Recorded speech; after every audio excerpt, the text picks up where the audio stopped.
Did you know that 59.5 is one of the biggest financial milestones for retirement planning? Most folks know 59.5 is when you can start taking distributions from your retirement accounts without the 10% penalty. But they don't think much of it beyond that because it isn't tied to Social Security or Medicare. But this is actually a pivotal moment where you can start real planning, especially if you're planning to retire early. So in this video, I'm going to walk you through the key financial planning opportunities at 59.5 and how to use them to your advantage. I'm Daniel. I'm a certified financial planner and owner of a fee-only financial planning firm. If you like this video, do me a favor and hit the like and subscribe button. Here's a question no one asks, but everyone wants to know. Why 59.5? Why not just make it an even 60? Where the heck does the 1/2 come from? Well, here's the answer. Congress in the 1970s and 80s used to use half-year cutoffs for several retirement rules. For example, the required minimum distribution age until a few years ago was age 70.5. At the time, this was justified as an administrative convention to standardize timing across calendar years. The RMD age is now either 72, 73, or 75 if you were born in 1960 or later, but the 59.5 rule still exists. Just wanted to share that in case you were curious and annoyed like I was about seemingly nonsensical rules. Okay, let's start with the most obvious thing that happens at 59.5, which is penalty-free withdrawals.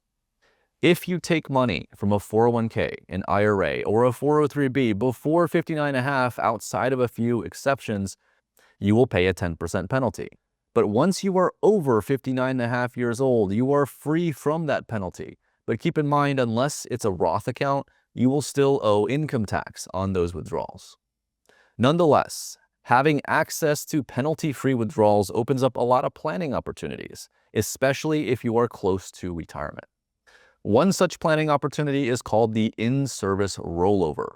At 59.5, many 401k and 403bs allow an in-service rollover, which is moving part or all of your balance to an IRA account while you're still working. Some plans allow in-service rollovers after a certain number of years of participation, even if under 59.5, but this is less common. For example, a plan might allow in-service rollovers of after-tax contributions at any age, but pre-tax contributions only after 59.5. So why would you do an in-service rollover?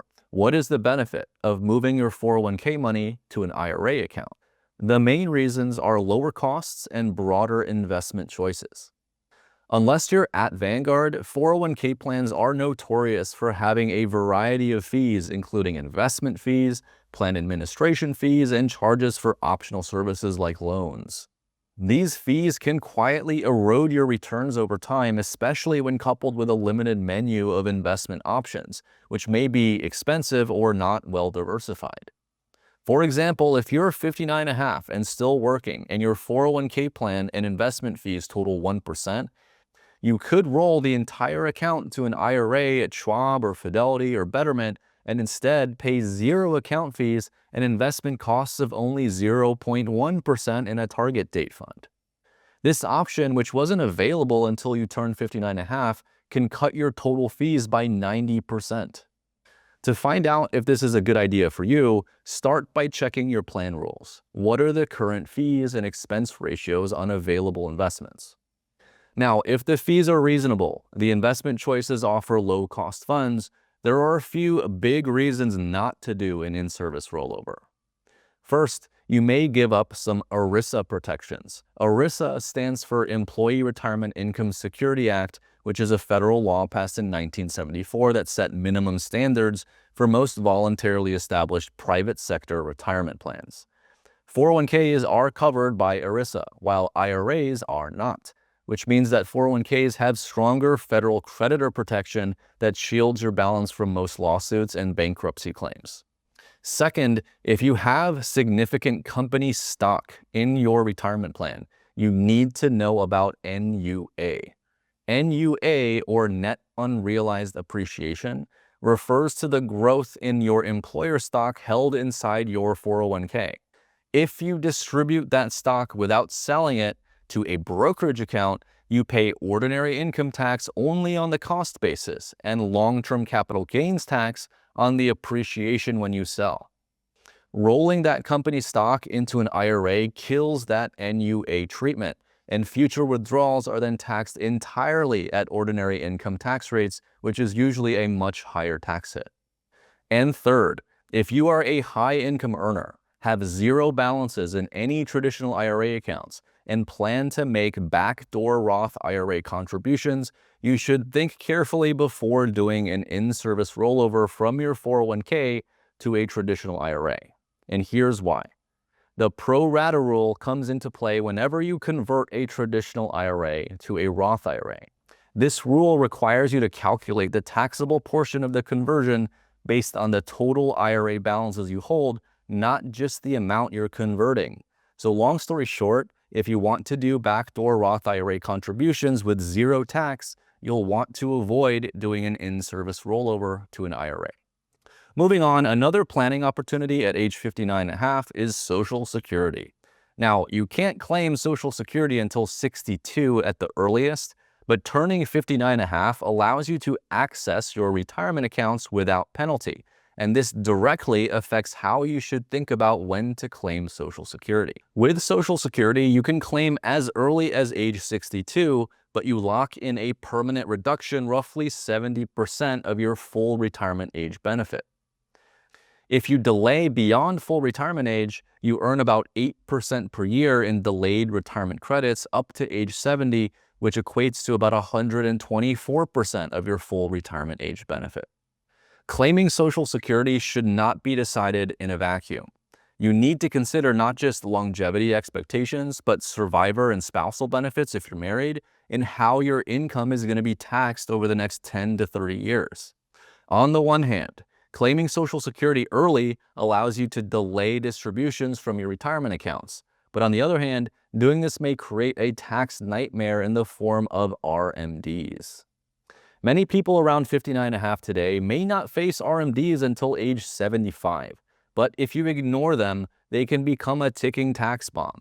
Remember, 59.5 is when you are allowed to take penalty-free withdrawals. The RMD age is when you are required to take withdrawals or face stiff penalties. RMDs are calculated by taking your pre-tax account balance on December 31st of the prior year and dividing it by the IRS Uniform Lifetime Table factor for your age. For example, John turns 75 in 2025. He has $1 million in a traditional IRA and $500,000 in a Roth IRA. And remember, Roth IRAs have no lifetime RMDs for the original owner. So therefore, John's 2025 divisor at age 75 is 24.6, so his RMD is $1 million divided by 24.6, which equates to about $40,650. And here's the kicker. If John also delayed Social Security until age 70, his larger benefit plus that new $40,000 RMD can push his taxable income a lot higher, make up to 85% of his Social Security taxable, and potentially trigger Medicare IRMA surcharges, meaning higher Part B and Part D premiums than he might have expected. So what could John have done differently? This brings us to our final retirement planning opportunity at age 59.5, which is Roth conversions. Now, you can, of course, make Roth conversions before age 59.5, but this is a great time to start thinking about Roth conversions in relation to your RMDs, Social Security, and retirement date. Oftentimes, you can identify a window where you have low taxable income, no Social Security, and no RMDs yet, which is a sweet spot to move dollars from a pre-tax account to a Roth at today's historically low tax rates. This effectively shrinks future RMDs and builds tax-free growth and a cleaner inheritance for your heirs. For example, the year after you retire at age 59.5, you convert $50,000 a year for 5 years, staying under your target 22% bracket, and the result is smaller RMDs later and a bigger pool of tax-free dollars in your 70s and 80s. Here's 3 quick tips on doing Roth conversions.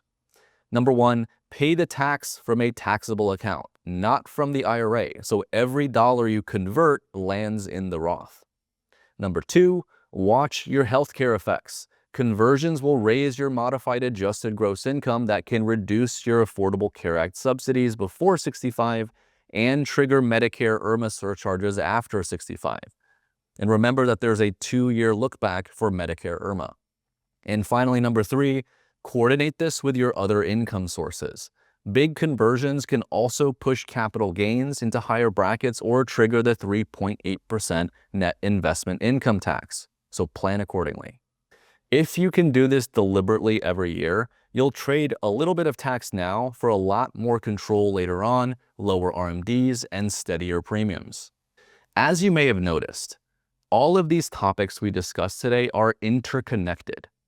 When to take Social Security hinges on whether you can afford to delay, whether you'll do Roth conversions, and what your future RMDs will look like.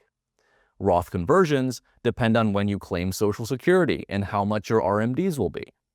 And RMDs depend on Roth conversions and sometimes when you claim Social Security if you need to bridge your income with retirement accounts.